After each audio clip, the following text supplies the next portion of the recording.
নমস্কার বন্ধুরা, welcome to SD unique sports. তো আজকে আইএসএল এর অন্যতম সেরা ম্যাচটা আমরা দেখতে পেলাম, যেখানে মোহনবাগান দলের সামনে সুযোগ ছিল পুরো 3 পয়েন্ট নিয়ে লিগ সিলটাকে আরও এগিয়ে নিয়ে যাওয়া। সেখানে কিন্তু আজকে জামশেদপুর ভালো পারফরমেন্স দিয়েছে। স্টিফেন এজে আউটস্ট্যান্ডিং, তার জন্য ম্যাচ গেছে। সেই ম্যাচ নিয়ে কথা বলার সাথে সাথে আজকে ইস্ট বেঙ্গলও কিন্তু জয় পেয়েছে। আমান সিকের নেতৃত্বে কিন্তু ইস্ট বেঙ্গল কীরকম খেলেছে সেটা জানাবো, এবং একজন বিদেশি প্লেয়ার কিন্তু আবারও ফিরল, তাকে নিয়েও আপডেট শেয়ার করার রয়েছে এই ভিডিওতে। তার আগে একটাই রিকোয়েস্ট, চ্যানেলে যারা প্রথমবারের জন্য এসেছো মনে করে চ্যানেলটাকে একটু সাবস্ক্রাইব করে নাও, তাহলে তোমাদের প্রিয় দলের খেলার সমস্ত আপডেট তোমরা এখানে পেয়ে যাবে। তো চলো আর দেরি না করে ভিডিও শুরু করা যাক।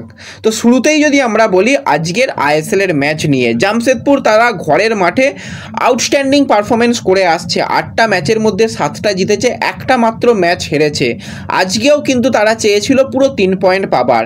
তারা মোহনবাগানের মতন অতটা অন পেপার শক্তিশালী না হলেও যারা রয়েছে তাদের নিয়ে খালিদ কিন্তু একদম সঠিক পরিকল্পনাই করেছিল। কাউন্টার অ্যাটাকে যাওয়ার চেষ্টা করব, সেকেন্ড বল উইন করার চেষ্টা করব, দুটো উইংয়ে যারা খেলছে লিস্টন মানবীর তাদের ব্লক করার চেষ্টা করব। সমস্ত জায়গাতে কিন্তু আজকে জামশেদপুর সফল হয়েছে বলতেই হয়। মোহনবাগান অনেক ধারে ভারে এগিয়ে থাকা দল, তারা কিন্তু ভালো পারফরমেন্স করেছে। 25 মিনিটের মধ্যেই কিন্তু সুভাশিস বোস একদম দারুণ স্কিল করে পরিচয় দেয়, জটলার মধ্যে থেকে বাঁ পায়ে বলটা টেনে দিয়ে গোল করে দেয়। সেখান থেকে কিন্তু মোহনবাগান লিড নিয়ে নেয়।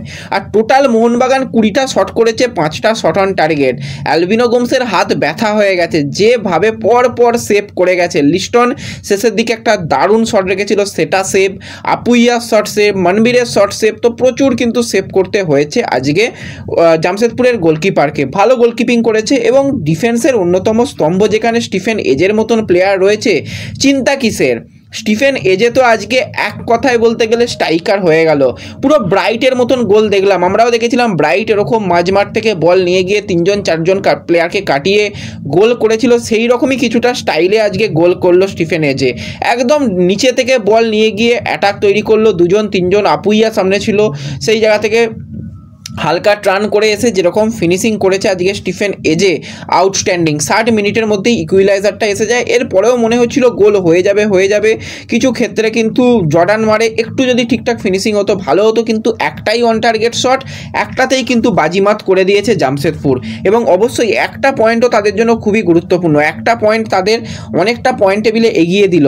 মানে পয়েন্ট কতটা গুরুত্বপূর্ণ হয় সেটা দেখেই বোঝা যাচ্ছে। যেখানে গোয়া বেঙ্গালুরু তারা মোটামুটি একদম লিগ সিল্ডের দৌড়ে ছিল, সেই জায়গাতে জামশেদপুরও এসে গেল 15 ম্যাচে 28 পয়েন্ট নিয়ে পয়েন্ট টেবিলের 2 নম্বর পজিশনে চলে এলো। মোহনবাগানের সঙ্গে কিন্তু তফাৎ রয়েছে পয়েন্টের বেশ কিছুটা, কিন্তু ভালো পারফরমেন্স আজকে হয়েছে। মোহনবাগান অবশ্যই শেষের দিকে ডিমি প্যাটাটোস নামার পর কিছুটা অ্যাটাকের মানে ধার ভার অনেকটা বাড়ে, কিন্তু আরও ভালো ফিনিশিং করতে হবে, এটুকুই বলার।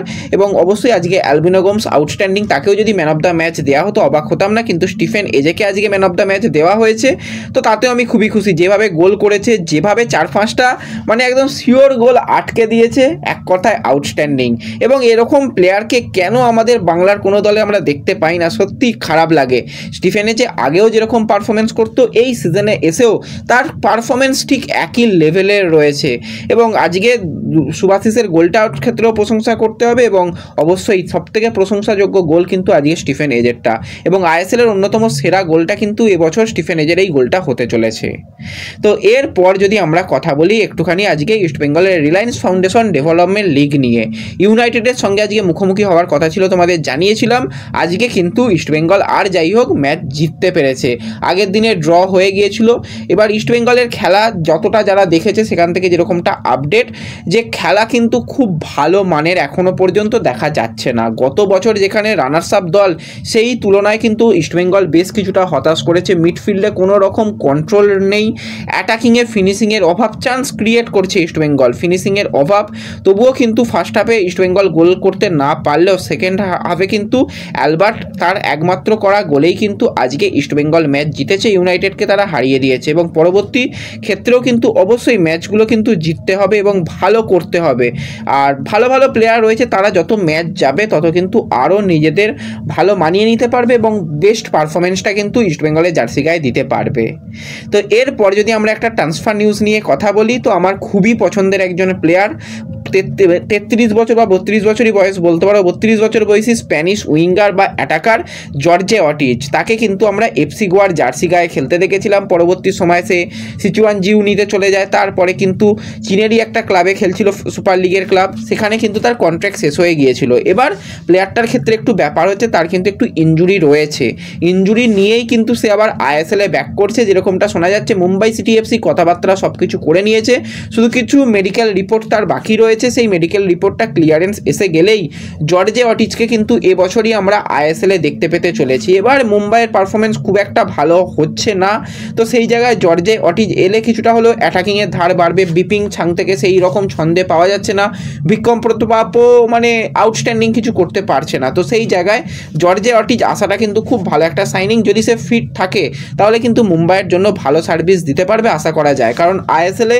তার এক্সপিরিয়েন্স রয়েছে এবং যথেষ্ট ভালো ব্র্যান্ডনের সঙ্গে তার যে কম্বিনেশনটা রয়েছে সেটা কিন্তু মুম্বাই অবশ্যই চেষ্টা করবে তাদের সেই পুরাতন জুটি তুলে ধরতে। এবং 34টা ম্যাচ আইএসএলে খেলেছে, 14 গোল 7টা অ্যাসিস্ট করেছে, perfect play maker, perfect second striker player.